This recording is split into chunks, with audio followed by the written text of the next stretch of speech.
بسم الله الرحمن الرحيم وإذ بوأنا لإبراهيم مكان البيت ألا تشرك بي شيئا وطهر بيتي للطائفين والقائمين والركع السجود وأذن في الناس بالحج يأتوك رجالا وعلى كل ضامر يأتين من كل فج عميق ليشهدوا منافع لهم ويذكروا اسم الله في أيام معلومات على ما رزقهم من بهيمة الأنعام فكلوا منها وأطعموا البائس الفقير ثم ليقضوا تفثهم وليوفوا نذورهم وليطوفوا بالبيت العتيق ذلك ومن يعظم حرمات الله فهو خير له عند ربه وأحلت لكم الأنعام إلا ما يتلى عليكم فاجتنبوا الرجس من الأوثان واجتنبوا قول الزور حنفاء لله غير مشركين به ومن يشرك بالله فكأنما خر من السماء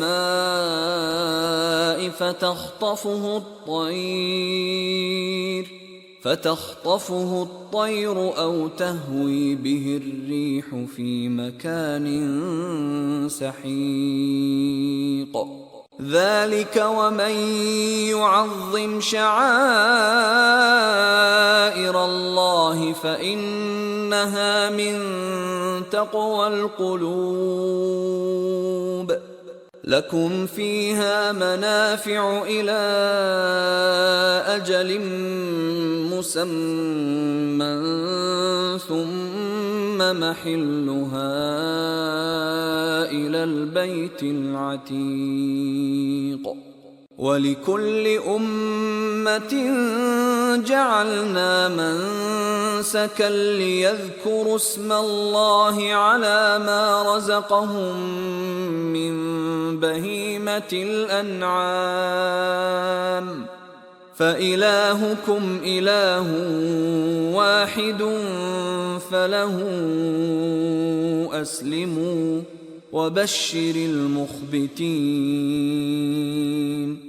الذين إذا ذكر الله وجلت قلوبهم والصابرين على ما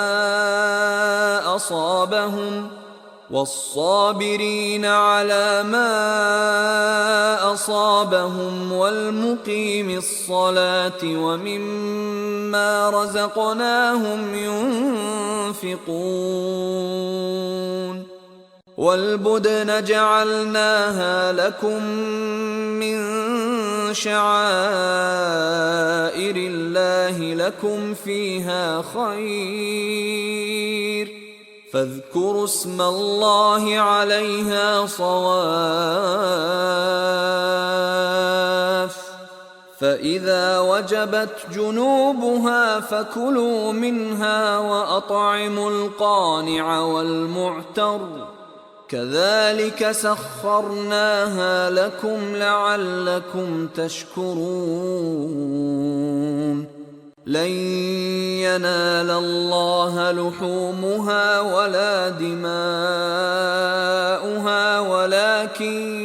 يناله التقوى منكم كذلك سخرها لكم لتكبروا الله على ما هداكم وبشر المحسنين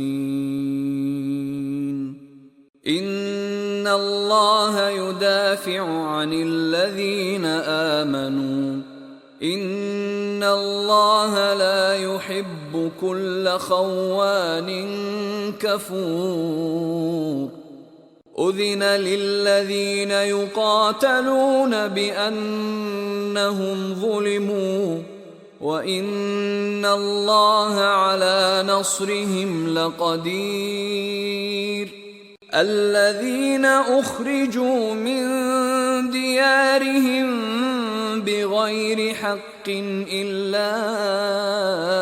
أن يقولوا ربنا الله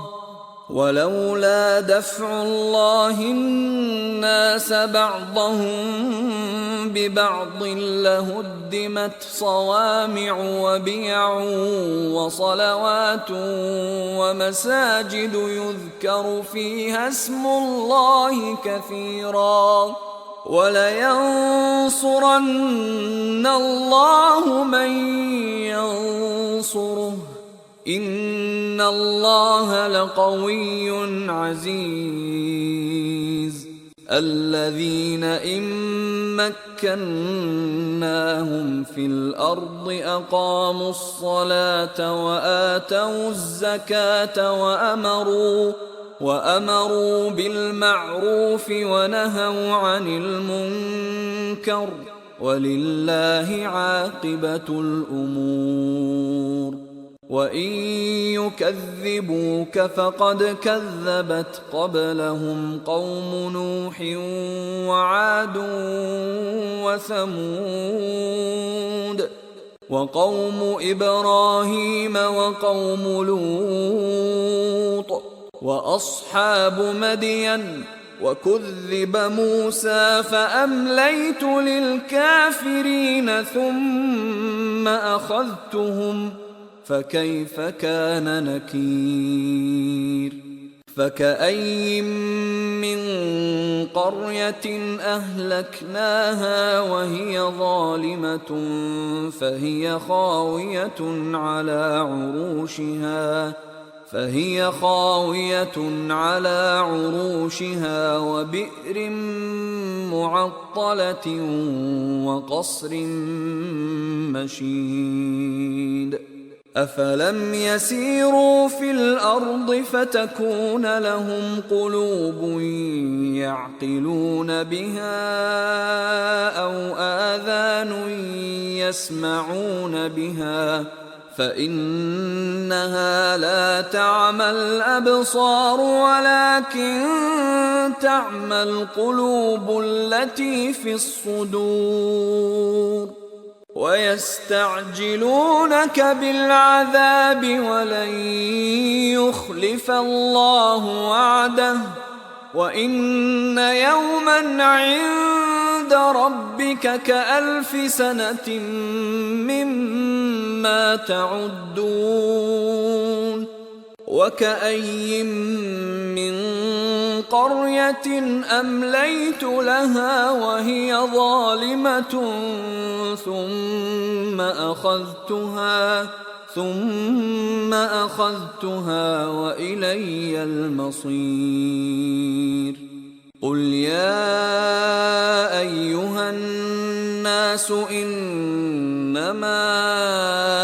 أنا لكم نذير مبين فالذين آمنوا وعملوا الصالحات لهم مغفرة ورزق كريم